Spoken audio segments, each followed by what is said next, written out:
అహంకారం పెరిగిన చోట పతనం కూడా దగ్గరలోనే ఉంటుంది.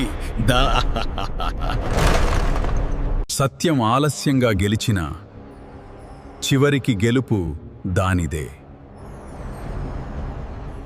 కాలం ఒక్కసారి వెళ్ళిపోయిందంటే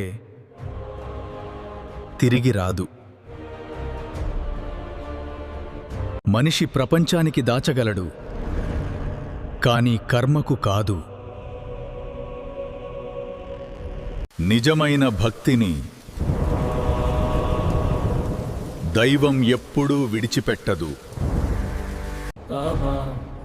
ప్రభూ, మనిషి పాపాల నుంచి విముక్తి పొందగలడా? పశ్చాత్తాపంతో మారిన హృదయం దైవానికి అత్యంత ప్రియమైనది.